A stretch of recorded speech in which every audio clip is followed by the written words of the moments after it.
পৃথিবীর মধ্যে সব থেকে দামি জিনিস দুইটা। আল্লাহ নবী হাদিসের মধ্যে বলেন,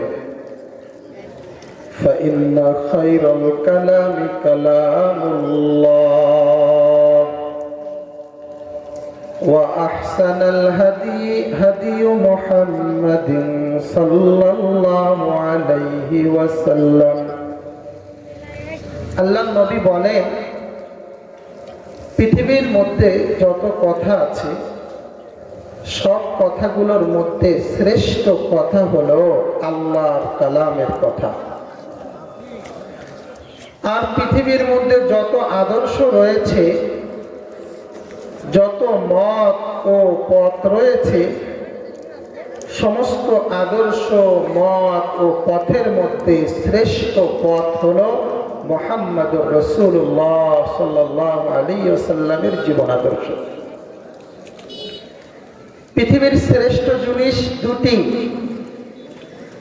একটা হলো আল্লাহর কালাম, দুই নম্বর হলো আল্লাহর নবীজির আদর্শ। এই দুই জিনিস যার কাছে থাকবে, পৃথিবীর কোনো ক্ষণে, কোনো পজিশনে, কোনো সময়ে, সময় যত খারাপ হোক আর চাই ভালো হোক, সে হেদায়েতের পথ থেকে পথভ্রষ্ট হয়ে যাবে না, বিচ্যুত হবে না।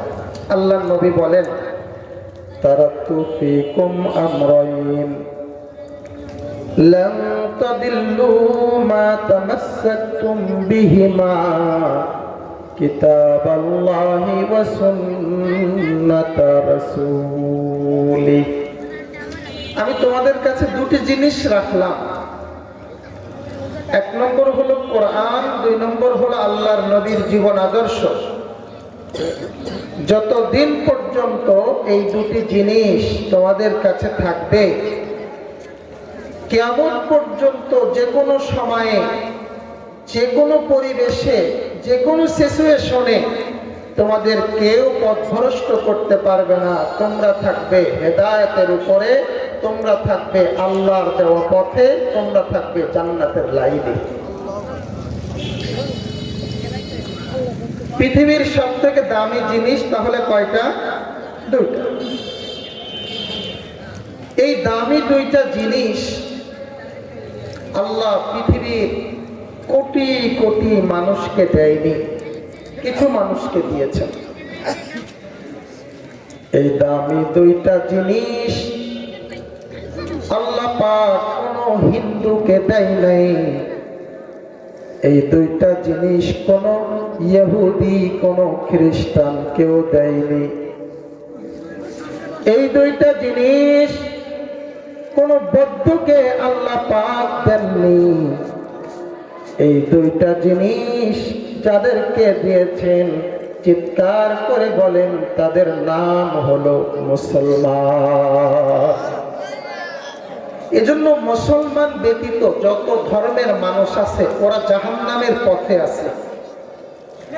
কেবলমাত্র শুধুমাত্র জান্নাতের লাইনে, জান্নাতের পথে আছে মুসলমান। এজন্য আল্লাহ পাক আমাদের কোনো সম্পদ না দিলেও আল্লাহ পাক আমাদেরকে যে মুসলমান বানিয়েছেন, আল্লাহ পাক আমাদের যে ঈমানের দৌলত দিয়েছেন, এই ঈমানের দৌলতের কারণে আল্লাহ পাকের উপর আমরা খুশি আছি।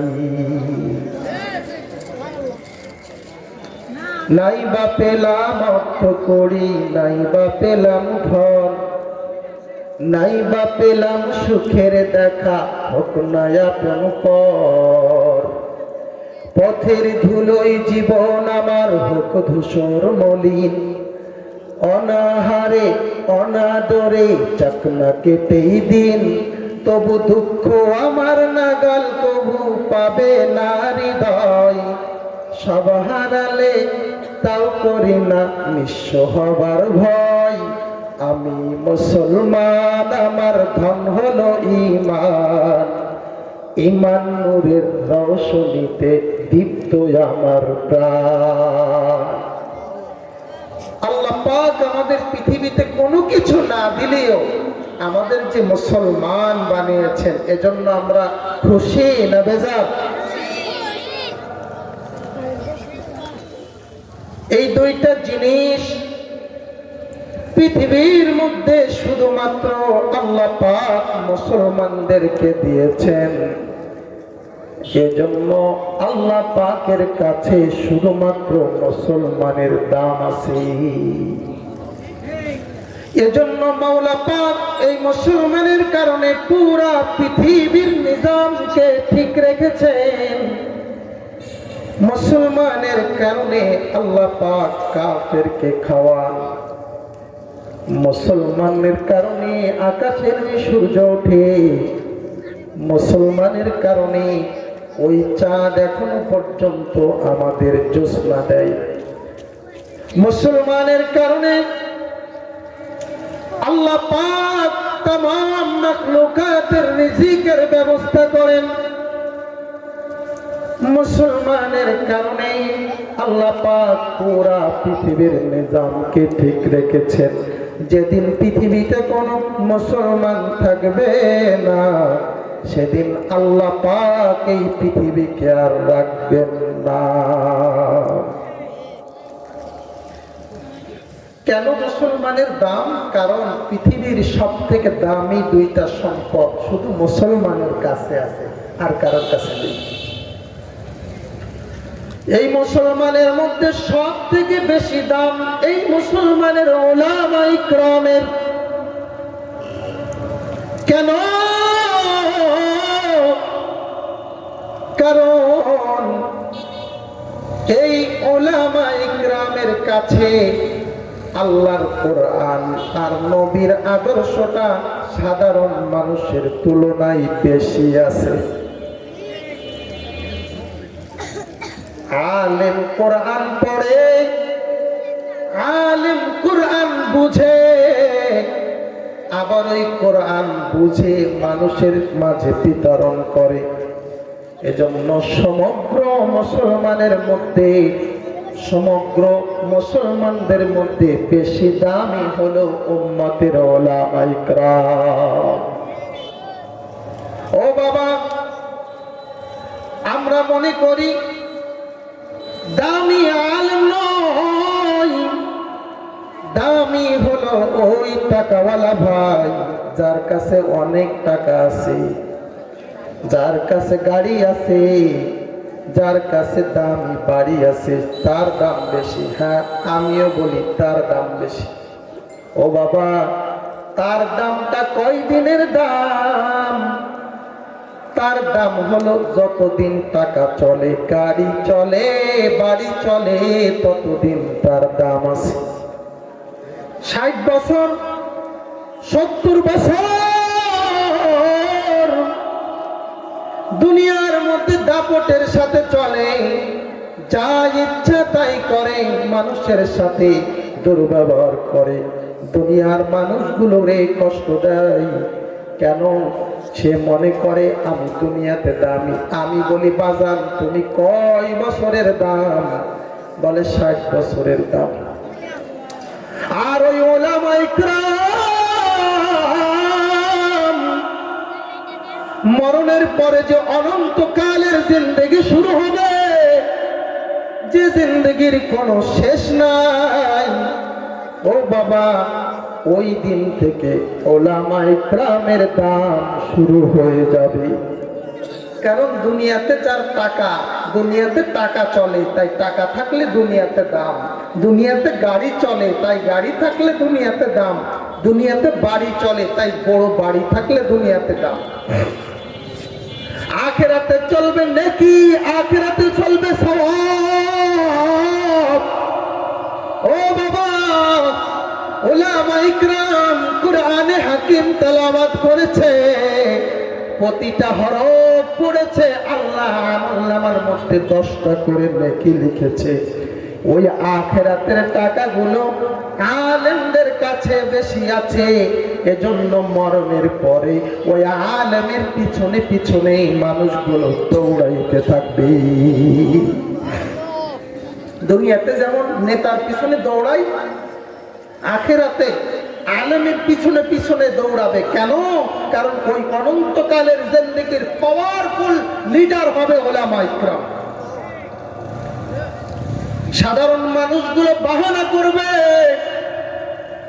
আল্লাহকে বলবে, আল্লাহ অমুক আলেমের সাথে আমার সম্পর্ক আছে, আমি অমুককে একটু পানি পান করিয়েছিলাম, অমুক আলেমের সাথে সম্পর্ক আছে, অমুক আলেমের সাথে আমি মিষ্টি ভাষায় কথা বলেছিলাম।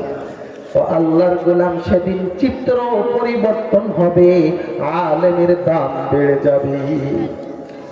আল্লাহ সূরা আল্লাহ কে আর মধ্যে জানিয়ে দেন, খাফিদাতুর রাফিয়া, একটা দিন আসবে যে দিনটা হবে উঁচুকারী, যে দিনটা হবে নিচুকারী। ওই দিনটা দুনিয়ার এই নেতা নেত্রীদেরকে নিচু করে দিবে, আর উলামা ইকরাম, মাদ্রাসার তালিবুল ইলম, দাওয়াত তাবলীগের সাথী, ওই চরমোনার পাগলদেরকে, যাদেরকে পাগল মনে করা হতো, ওই দিনটা তাদের সম্মানকে উঁচু করে দিবে। তাহলে উম্মতের মধ্যে সব থেকে দাম বেশি উলামা ইকরামের। কেন? কারণ দুইটা জিনিস, দামি জিনিস মুসলমানদের সাথে আছে, আর মুসলমানের মধ্যে সব থেকে বেশি আছে আলেমদের কাছে। ও বাজান, তাহলে আমরা বুঝতে পারলাম আল্লাহর কোরআন এবং নবীর আদর্শ এমন দামি জিনিস, এই দুইটার সাথে যা কিছু মিশে যায় তার দাম বেড়ে যায়। কোরআনে হাকিম, আল্লাহর নবীর আদর্শ, দুইটা ওয়াহি, একটা হলো থিওরি আর একটা হলো প্র্যাকটিক্যাল। কোরআন হলো থিওরি, আর ওই থিওরির প্র্যাকটিক্যাল হলো আল্লাহর নবীজির আদর্শ। পৃথিবীর শ্রেষ্ঠ। শুধু আমরা বলি না, আমরা বলি তা না, তৎকালীন সময়ের যারা মুসলমানের শত্রু ছিল তারাও এটা স্বীকার করত, বর্তমান সময়ে মুসলমানের শত্রু যারা, তারাও এটা স্বীকার করে। যত ব্রাউজার আছে, গুগল, ক্রোম, কত ব্রাউজার আছে, যে কোনো একটা ব্রাউজারে যে একটু সার্চ করবেন, who is the best man in the world, browser সাথে সাথে অ্যান্সার দিয়ে দেবে, the best man in the world, prophet Muhammad সাল্লাল্লাহু আলাইহি ওয়াসাল্লাম। পৃথিবীর শ্রেষ্ঠ মানুষ র্যাঙ্কিং এর 1 নম্বরে মুহাম্মদ রাসূলুল্লাহ সাল্লাল্লাহু আলাইহি ওয়াসাল্লাম। গুগল আমার বানানো, আমার দাদার বানানো, নাকি খ্রিস্টানদের বানানো? ও আল্লাহর গোলাম মুসলমান, কোরআনে কারীম এমন দামি সম্পদ, এই কোরআনের সাথে যা কিছু মিশে তার দামটা আল্লাহ পাকের কাছে বেড়ে যায়। কারণ কোরআনের পথটাই একমাত্র সঠিক পথ, কোরআনে কারীমের হেদায়েতই একমাত্র হেদায়েত। আল কোরআনের পথ, এই পথই আসল পথ, অন্য পথে অন্য মতে নেই যে রহমত। আল কোরআনের পথ, এই পথই আসল পথ। ও আল্লাহর গোলাম, কোরআনে হাকিম একটা পরশ পাথর, পরশ পাথরের সাথে যা কিছু লাগে ওই পাথরের পরশে তা সোনা হয়ে যায়। কোরআনে হাকিম এমন পরশ পাথর, যে কোনো ভাবে কোরআনের সাথে সম্পর্ক হইলে তার দাম বেড়ে যায়। ওবাদান এক এক করে বুঝেন, খেয়াল করে দেখেন, ওই ওপরের জগতের মধ্যে সব থেকে বেশি দাম লৌহে মাহফুজের। যে লৌহে মাহফুজ আল্লাহ পাকের আরশে আজিমের পাশে রাখা আছে। কেন লৌহে মাহফুজের এত দাম? কারণ ওই লৌহে মাহফুজের মধ্যে কোরআন লেখা আছে। আসমানে যত ঘর আছে ওই ঘরগুলোর মধ্যে সব থেকে বেশি দাম বাইতুল মামুরের। কেন বাইতুল মামুরের এত দাম? কারণ ওই বাইতুল মামুরে আল্লাহ পাক দুনিয়াতে কোরআন পাঠানোর আগে বাইতুল মামুরে রেখেছিলেন। ও আল্লাহর গোলাম, আমার আল্লাহ পাকের যত ফেরেশতা আছে, কোটি কোটি ফেরেশতা, কত ফেরেশতা, উদাহরণ দিয়ে বোঝায় আল্লাহ ফেরেশতাদের জন্য যে ঘর বানিয়েছেন ওই ঘরটার নাম বাইতুল মামুর।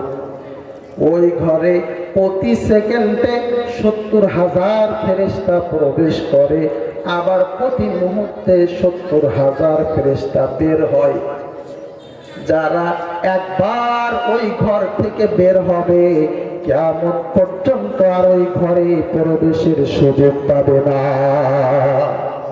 তাইলে ফেরেশতার সংখ্যা কত একটু ক্যালকুলেশন করে দেখেন তো।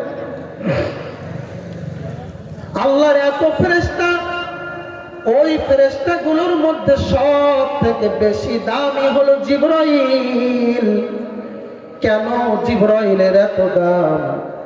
কারণ ওই জিবরাইল উপর থেকে আল্লাহর কাছ থেকে কোরআন বহন করে আল্লাহর নবীর কাছে এনেছিলেন। ও আল্লাহর গোলাম, দুনিয়াতে 2,24,000 পয়গম্বর আল্লাহ পাঠাইছেন। ওই পয়গম্বরদের মধ্যে সব থেকে বেশি দাম আপনার আমার নবী মুহাম্মদুর রাসূলুল্লাহ। কেন এত দাম? কারণ 2,24,000 পয়গম্বরের উপর কোরআন নাজিল হয় নাই, কোরআন নাজিল হয়েছে শুধুমাত্র আপনার আমার নবীর উপর। পৃথিবীর মধ্যে এত দেশ, প্রায় 200-300 দেশ পৃথিবীর মধ্যে আছে। 2-3 হাজার বড় বড় শহর পৃথিবীর মধ্যে আছে। ও বাজান, একটু খেয়াল করে দেখেন, ওই সমস্ত শহরগুলোর মধ্যে সব থেকে বেশি দাম মক্কাতুল মুকাররমা এবং মদিনাতুল মুনাওয়ারা। আচ্ছা বলুন তো, ওই মক্কা মদিনা থেকে আরো হাই প্রোফাইল সুন্দর ডেকোরেশন করা উন্নতির সুউচ্চ শিখরে পৌঁছানো শহর পৃথিবীতে আছে না নাই? কিন্তু খেয়াল করে দেখবেন, পৃথিবীর কোন দেশের সাথে মানুষের কলিজার মহব্বত লাগানো নেই। ইউরোপ আমেরিকায় মানুষ যায়, কিন্তু টাকা কামানোর জন্য যায়, মহব্বতে যায় না। পারলে একটা গালি দেয়, আমেরিকারে গালি দেয়, রাশিয়ারে গালি দেয়, চীন জাপানকে গালি দেয়।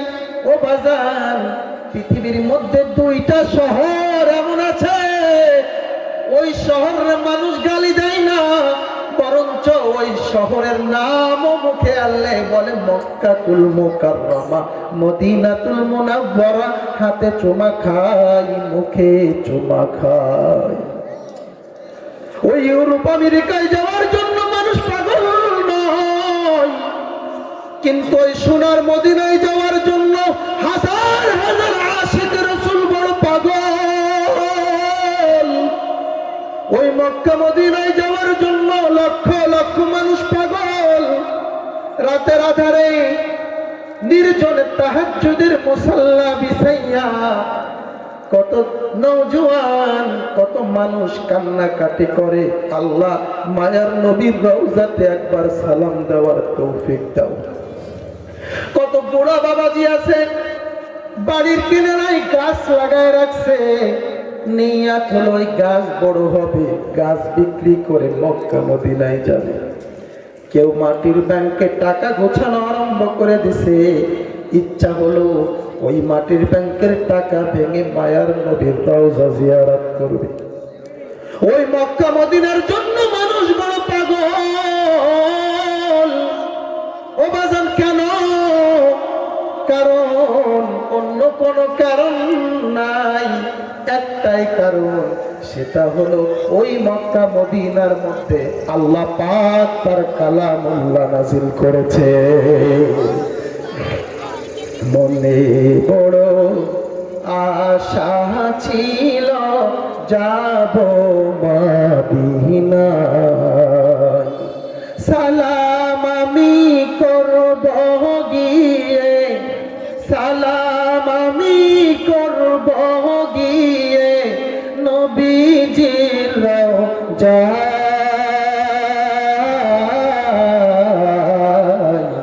মনে বড় আশা ছিল যাব মদিনায়,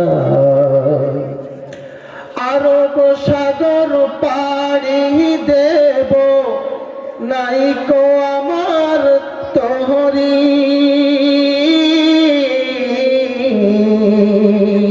পাখি নয় যে উড়ে যাব ডানাতে ভর করি।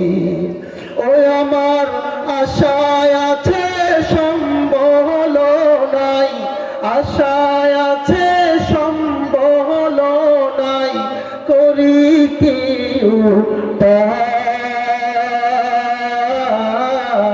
উপায়। মনে বড় আশা ছিল যাব মদিনায়। ও বাজান, কেন মানুষ মক্কা মদিনায় যাওয়ার জন্য পাগল? কারণ ওই মক্কা মদিনার সাথে কোরআনে হাকিমের সম্পর্ক আছে। ও আল্লাহর গোলাম, আপনাদের কাছে একটা প্রশ্ন করতে চাই।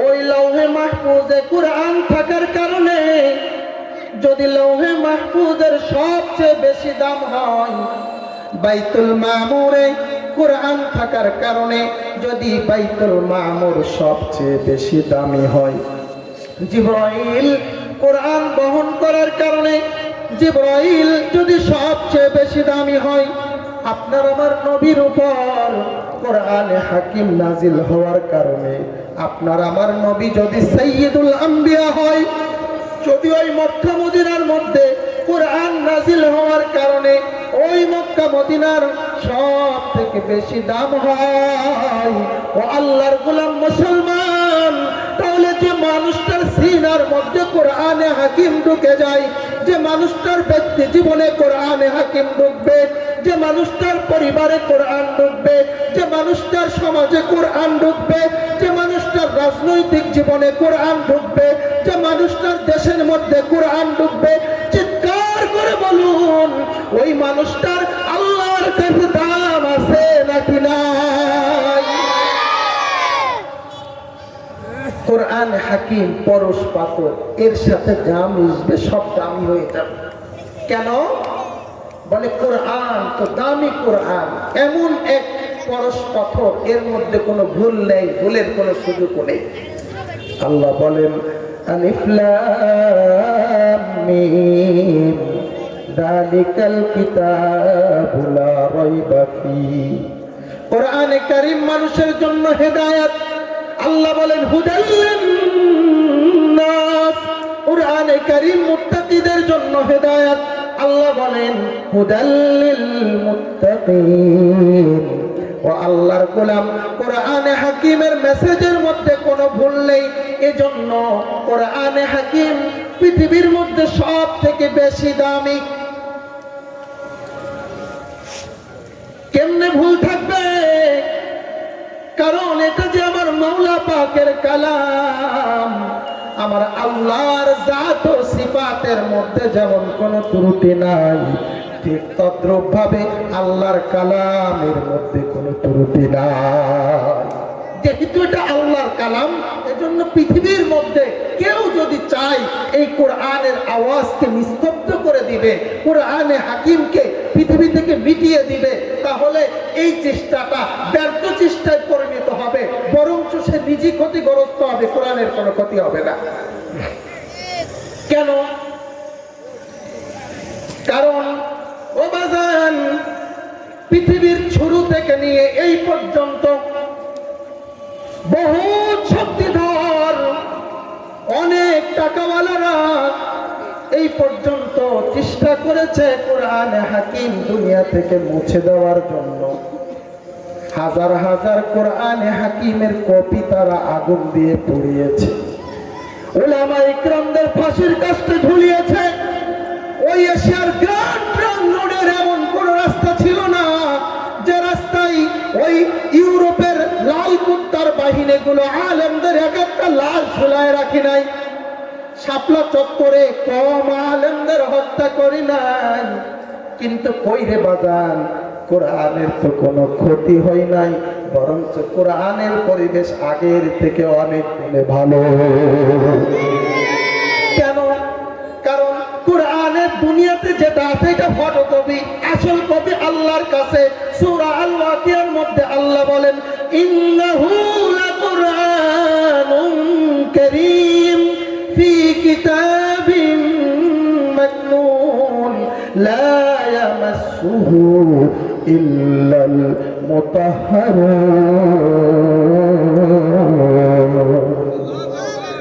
আল্লাহ বলেন এই কোরআন তো সম্মানিত কোরআন, ওই লৌহে মাহফুজের মধ্যে আছে, আল্লাহর পুত পবিত্র, ফেরেশতা ছাড়া আর কেউ হাত দিতে পারে না। এজন্য পৃথিবীর যত বাতিল হোক না কেন, যত বড় ক্ষমতাদার হোক না কেন, কোরআনের সাথে মোকাবেলা করতে আসলে কোরআনের আগুনে সে জ্বলে পুড়ে শেষ হয়ে যাবে, কিন্তু কোরআনের কোনো ক্ষতি করতে পারবে না। আল্লাহ বলেন, ইউরিদুনা লিইউতফিউ নূরাল্লাহি বিআফওয়াহিহিম ওয়াল্লাহু মুতিম্মু নূরিহি ওয়ালাউ কারিহাল কাফিরুন। আল্লাহ বলেন তারা চায় আল্লাহর এই দ্বীনের বাতি, এই কোরআনকে ফু দিয়ে নিভিয়ে দিলে। আল্লাহ বলেন তুমি যতই ফু দাও না কেন, তোমার নাকের ডগা দিয়ে আমি পৃথিবীর প্রান্তে প্রান্তে ইসলামের পতাকা উত্তোলন করব। ওরা পছন্দ করলেও হবে, না পছন্দ করলেও হবে। কে বলছেন ভাই? কারণ মানুষের সম্পর্ক যখন কোরআনের সাথে হইতে শুরু করে, তখন আর পৃথিবীর কোন শক্তি নেই যে ওই গণজোয়ার থামিয়ে কোরআনের আওয়াজকে নিস্তব্ধ করে দিতে পারে। এখনের বাংলাদেশ কোরআনের বাংলাদেশ, এখনের বাংলাদেশ কোরআনের গণজোয়ারের বাংলাদেশ। এইটারে আর কেউ থামাইতে পারবে না। বলছেন কে? আল্লাহ। ও আল্লাহর গোলাম, এজন্য কোরআনের সাথে যে কোনো ভাবে সম্পর্ক দরকার, যে কোনো ভাবে একজন মুসলমান হিসাবে কোরআন অন্তরের মধ্যে থাকা দরকার। যে কোনো একটা ভাবে তোমার যদি কোরআনের সাথে সম্পর্ক না হয়, আল্লাহর কসম তোমার জন্ম যদি মুসলমানের ঘরেও হয়, তুমি মুসলমান হতে পারো না। আমার কৃষক ভাই, শ্রমিক ভাই, একটা কথা বইলা যায়, জেনে রেখো ইসলাম ছাড়া শান্তি কোথাও নাই। আমার কৃষক ভাই, শ্রমিক ভাই, একটা কথা বইলা যায়, জেনে রেখো ইসলাম ছাড়া শান্তি কোথাও নাই। সুখের মালিক, সুখের মালিক আল্লাহ তাআলা, অন্য কেহ নাই। সুখের মালিক আল্লাহ তাআলা, অন্য কেহ নাই। কৃষক ভাই, শ্রমিক ভাই, একটা কথা বইলা যায়, জেনে রেখো ইসলাম ছাড়া শান্তি কোথাও নাই। আমার প্রিয় ভাইরা, একজন মুসলমান হিসাবে আল্লাহর কোরআন এবং আল্লাহর নবীর আদর্শের সাথে যে কোনো ভাবে একটা কানেকশন আপনার আমার থাকতে হবে। সেটা উচ্চ পর্যায়ের কানেকশন হইলে আপনি উঁচু পর্যায়ের মুসলমান, নিম্ন পর্যায়ের কানেকশন হইলে নিম্ন পর্যায়ের মুসলমান। আল্লাহর নবী হাদিসের মধ্যে বলেন, কোন আলিমান আও মুতাআল্লিমান আও মুহিব্বান আও মুতাআল্লিকান। ও আল্লাহর গোলাম, আল্লাহর নবী হাদিসের মধ্যে জানায় দেন, হয় তুমি আলেম হও, কোরআন পড়ো, কোরআন শিখাও, কোরআন নিয়ে গবেষণা করো, তাহলে তুমি 1 নম্বর পর্যায়ের কোরআনের সাথে সম্পর্ক রাখনেওয়ালা। আর যদি তুমি আলেম না হইতে পারো, তোমার যদি আলেম হওয়ার সুযোগ না থাকে, তাহলে তুমি নিম্ন পর্যায়ে কোরআনের সাথে সম্পর্ক রাখো। তুমি কোরআন হাকিমের ছাত্র হয়ে যাও, কোরআন শেখার জন্য চেষ্টা করো। ও বাজান, অনেকেই মনে মনে চিন্তা করতেছেন, হুজুর আমি তো এক বুড়া হয়ে গেছি, বয়স হয়ে গেছে, এখন আমি কোরআনের ছাত্র কেমনে হব? ও আল্লাহর গোলাম, আল্লাহ পাক দিনে 24টা ঘন্টা একজন মানুষের জন্য দিয়েছেন। এই 24 ঘন্টা ব্যবহার করে তুমি তোমার জিন্দেগিতে ইঞ্জিনিয়ার হইলা, তুমি বড় সাহিত্যিক হইলা, বড় অফিসার হইলা, বিল্ডিং বানানো শিখলা, বাড়ি বানানো শিখলা, গাড়ি বানানো শিখলা, ঘেরে কেমনে মাছ লাগাইলে বেশি মাছ হবে তাও শিখলা। কিন্তু তুমি কেন এত বড় কপাল পোড়া, তুমি কোরআনটা কেন শিখতে পারলে না? তোমার দিনের 24 ঘন্টার একটা মাত্র ঘন্টা চেষ্টা করে যে কোনো ভাবে বের করে কোরআনের জন্য দেওয়ার চেষ্টা করো। কার কাছে শিখবো? ওই মসজিদের মুয়াজ্জিন সাহেবের কাছে যান, ইমাম সাহেবের কাছে যান। ইমাম সাহেবরে বলেন, হুজুর দুনিয়াতে অনেক ক্ষেত্রে আমি টাকা পয়সা খরচ করেছি, দুনিয়াতে নাচ গানে টাকা পয়সা খরচ করেছি, আপনি আমারে প্রতিদিন 1 ঘন্টা করে কোরআন শেখায় দিবেন, আপনি আপনার খুশি করে আমি আপনারে হাদিয়া দিব। ইমাম সাহেবের কাছে পড়েন, তালিবুল ইলমের কাছে পড়েন। ও আল্লাহর গোলাম, ও যুবক, মোবাইলের পিছনে তুমি তোমার 24 ঘন্টার 16 ঘন্টা করে ব্যয় করছো। মোবাইলে তোমার সব কিছু আছে, হিন্দি সিনেমা আছে, তোমার মোবাইলের মধ্যে গেমস আছে, সারাদিন তুমি গেমসের মধ্যে থাকো। 500 জিবি 600 জিবি ইনস্টল করা আছে, তুমি ঘুমের আগেও তোমার মোবাইলে সময় দাও, ঘুম থেকে উঠেও তুমি তোমার মোবাইলে সময় দাও। ও আল্লাহর গোলাম যুবক, দিনের 1 ঘন্টা মতো ফারেক করে ঘুমের সময় 20 মিনিট কোরআনের জন্য দাও, আবার ঘুম থেকে উঠে 20টা মিনিট কোরআনের জন্য দাও। এভাবে প্রতিদিন তুমি যদি 40টা মিনিট কোরআনের জন্য দাও, আমার বিশ্বাস 1 বছরের মধ্যে তুমি কোরআন শিখে ফেলবে। কোরআন শিখতে পারি না তা নয়, কোরআন শেখার চেষ্টা করি না। বলুন তো, পৃথিবীর মানুষের কাছে অসাধ্য কোনো কিছু আছে? সব কিছু মানুষের সাধ্যের মধ্যে। মানুষ চেষ্টা করে এরোপ্লেন বানিয়ে বিশাল লোহার ফ্রেম, যে লোহার ফ্রেম উপরে ছেড়ে দিলে মাটিতে পড়ে যাওয়ার কথা, মানুষ তার সমস্ত টেকনিককে ব্যবহার করে প্লেন নিয়ে চলে যাচ্ছে, হাজার হাজার কিলোমিটার মহাশূন্য দিয়ে উড়ে চলে যাচ্ছে। দুনিয়ার মানুষ তার কৌশলকে ব্যবহার করে চাঁদের দেশে পাড়ি জমাচ্ছে। মানুষ কত প্রকারের মেডিসিন, কত প্রকারের যন্ত্রপাতি মানুষ তৈরি করছে। এই সব সম্ভব, শুধু সম্ভব না কোরআন শিখা নাকি? এটা পৃথিবীর সবথেকে সহজ কঠিন কাজ। বাবা একটু উত্তর দিবেন জবানটা খুলে, কোরআন শিখা পৃথিবীর সবথেকে কঠিন কাজ। সব থেকে কঠিন, আল্লাহ বলেন আমি কোরআন সহজ ভাষায় সুন্দর করে তোমাদের যেন বুঝতে পারো, এইভাবে আমি কোরআন নাজিল করেছি। তাইলে আমরা যে অধিকাংশ মানুষ কোরআন জানি না, পারি না তা নয়, শিখার চেষ্টা করি নাই, ঠিক কিনা বলেন? কবরে যদি একটা প্রশ্ন করে, এই তোমার তো কোরআন শেখার কথা ছিল, তলাবুল ইলমি ফরিদাতুন আলা কুল্লি মুসলিম ওয়া মুসলিমা, ফরজ ছিল, তুমি কেন কোরআন শেখনি? সারা জীবন ওই কুল আউযু বিরাব্বিন নাস দিয়ে নামাজ পড়ে গেছো, তার মধ্যে 3-4টা আয়াত 5টা আয়াতের মধ্যে তোমার ভুল ছিল কমপক্ষে 32 ঘন্টা। তুমি কি করছো? কি লেভেলের মুসলমান হইছো বাজার? পার পাওয়ার কোনো উপায় আছে না? এক প্রশ্নে আটকা, এক প্রশ্নই শেষ। তাহলে কোরআন শেখার সুযোগ আছে, সুযোগকে কাজে লাগিয়ে কোরআন শিখতে হবে।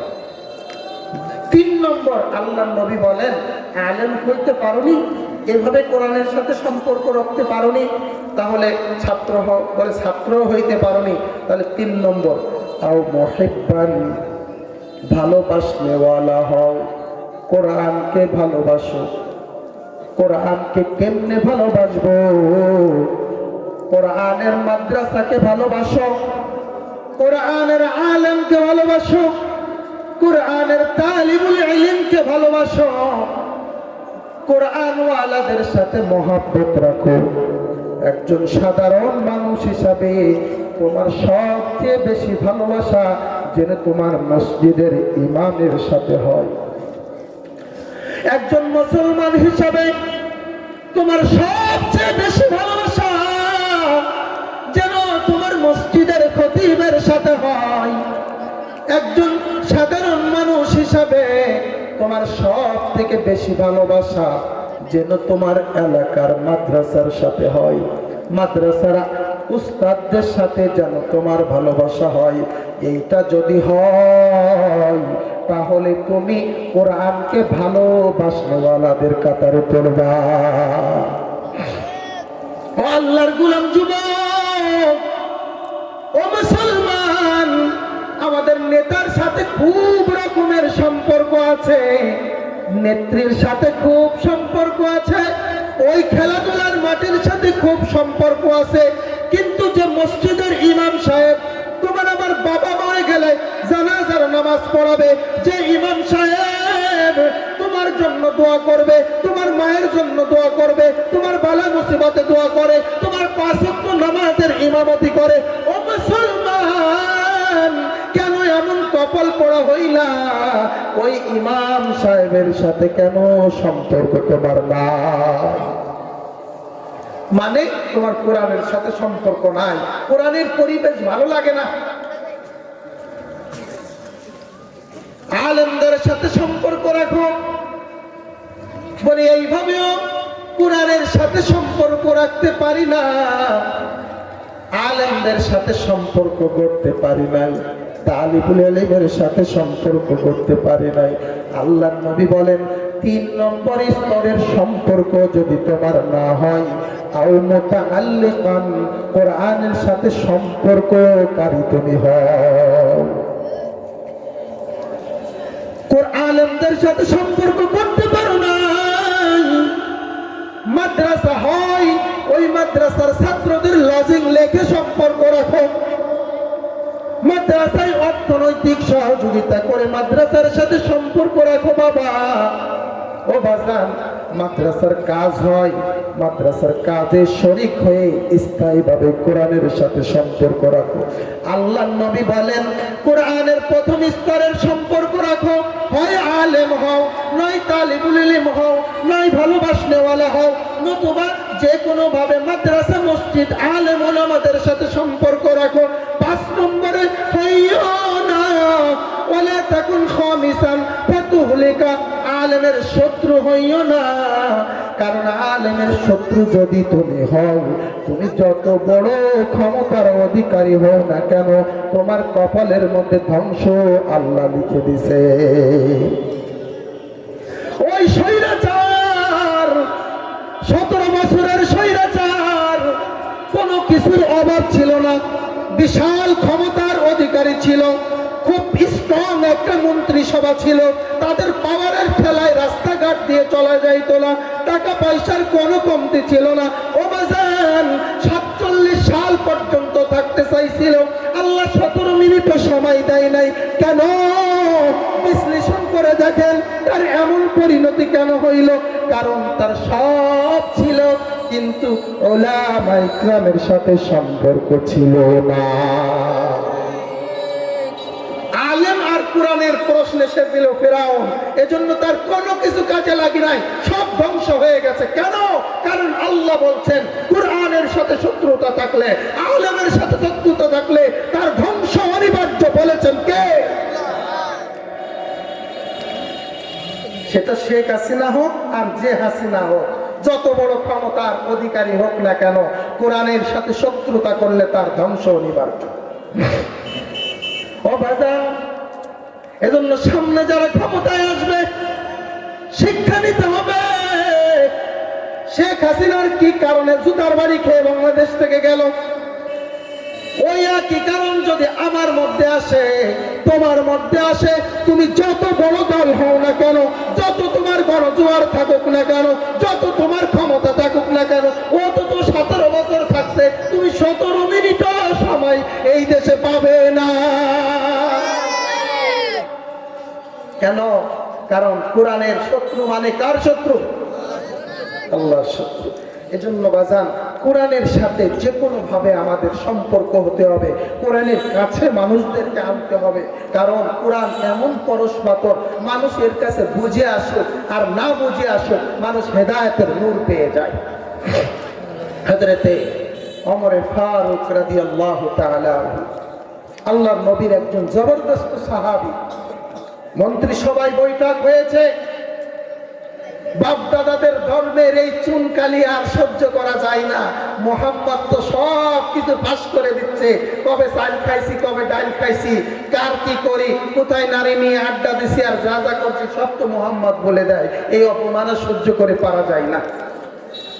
ওমরের রাগ হয়ে গেছে, তরবারি নিয়ে দাঁড়ায় গেছে।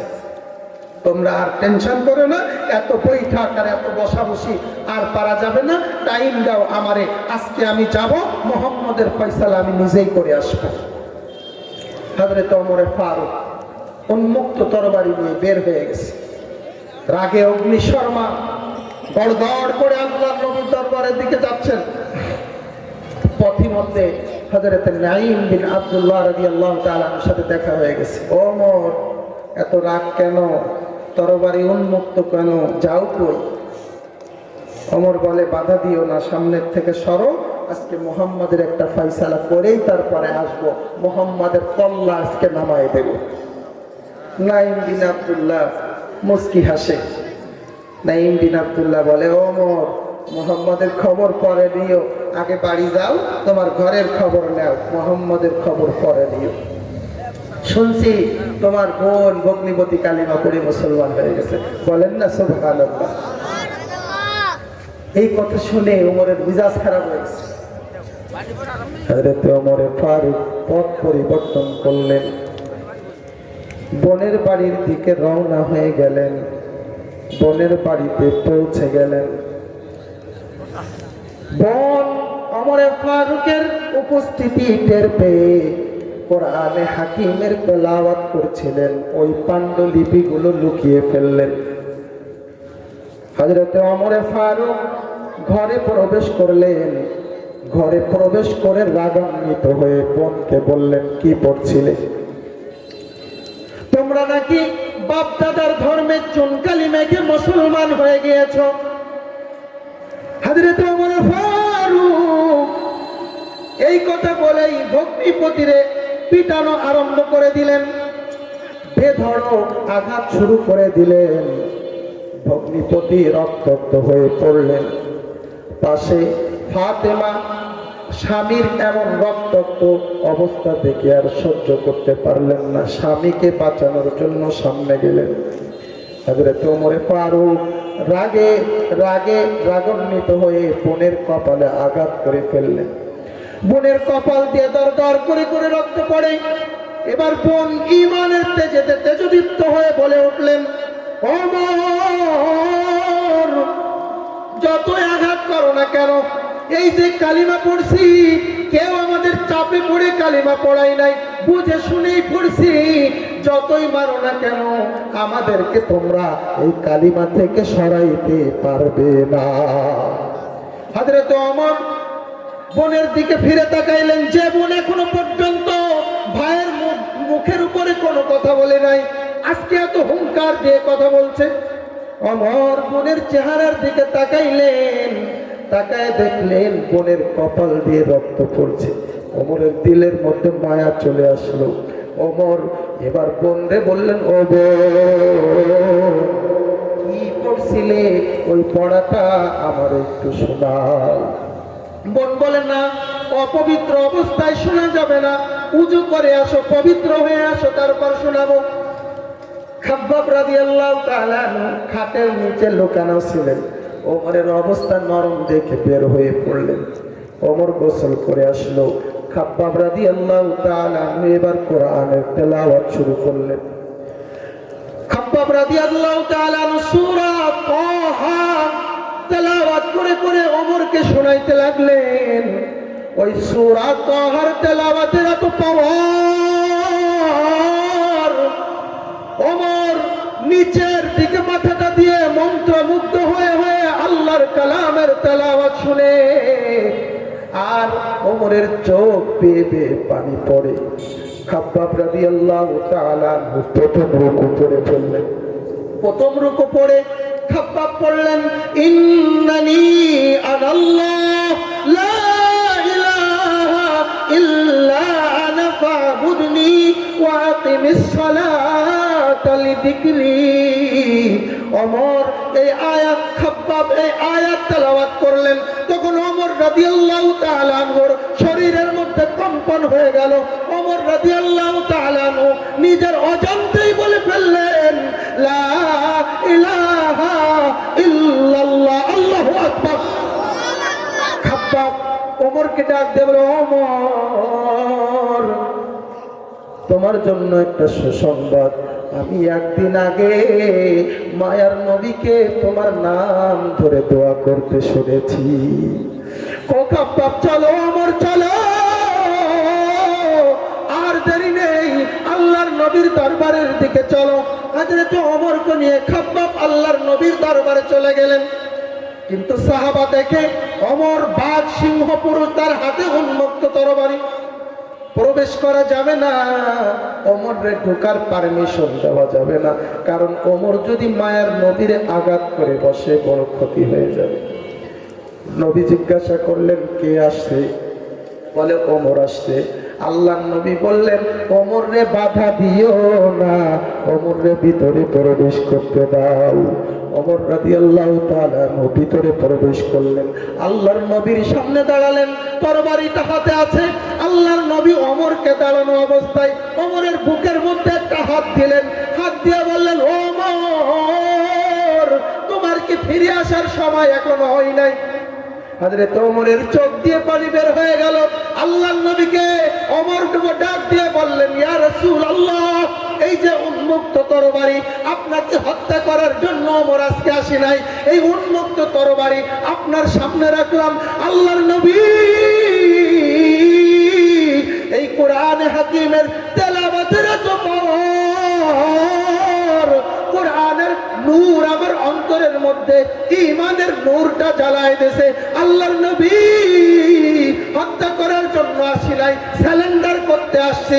তরবারি আপনার সামনে রাখলাম, আপনি কালিমা পড়াইয়া মুসলমান বানাইয়া দিন। ও বাজান, কোরআনের কাছে ওমর তো বুঝে আসি নাই, না বুঝে আসছিল, তারপরও ওমরের অন্তরের মধ্যে কোরআন হেদায়েতের নূর জ্বালিয়ে দিয়েছে। ও আল্লাহর গোলাম, শেষ কথা বলে যাই, অনেক সমাজ তো দেখলেন কার্ল মার্কস, লেনিন তাদের তন্ত্র মন্ত্র দিয়ে সমাজ পরিচালনা আমরা দেখেছি, কিন্তু কি হয়েছে ৭২-এর সংবিধানের ফলাফল দেখেছি। মসজিদে নামাজ পড়তে গেলে বের হয়ে এসে দেখি জুতা হারায় গেছে, টুপিও হারায় গেছে, মোবাইল হারায় গেছে। এইটা হলো মানুষের বানানো আইন দিয়ে দেশ চালানোর ফলাফল। ও আল্লাহর গোলাম, কিন্তু সোনার মদিনার দিকে তাকায় দেখেন, সেই ১৪৫০ বছর আগে কোরআনের আইন দিয়ে দেশ চলে, কিন্তু এত সুন্দর ফলাফল এখনো পর্যন্ত সোনার দোকানওয়ালা ভাই, রূপার দোকানওয়ালা ভাই দোকানগুলোরে নিশ্চিন্তে খোলা রেখে মসজিদে চলে যায়, একটা সোনা রূপাতেও কোনো চোর হাত দেয় না। ওই আফগানিস্তানের দিকে তাকায় দেখেন, মাত্র কয়েক বছর কোরআনের শাসন কায়েম হয়ে গেছে। বলা হয়েছে ওই ইউরোপ আমেরিকায় ফলাফল প্রকাশ করেছে, আফগানের মুদ্রা ইউরোপের মুদ্রার মানকে ছাড়িয়ে গিয়েছে। ১ বছরের ফলাফল অর্থনীতিতে ডেভেলপ হয়েছে, ১ বছরের ফলাফল কোনো ভিক্ষুক নেই, ১ বছরের ফলাফল কোনো টেন্ডারবাজি নেই, ১ বছরের ফলাফল কোনো চোর নেই, কোনো ডাকাত নেই, অন্যায় নেই, অবিচার নেই, সবাই শান্তির সুশীতল ছায়াতলে চলে আসছে। কেন? কারণ এটা আর কিছু নয়, একমাত্র আমার মাওলা পাকের কোরআনের পাওয়ার। এজন্য আমরা সামনে আর ওই তন্ত্র মন্ত্র দেখতে চাই না, আল্লাহর কোরআনকে দেখতে চাই। ঠিক কিনা বলেন? আল্লাহ আমাদের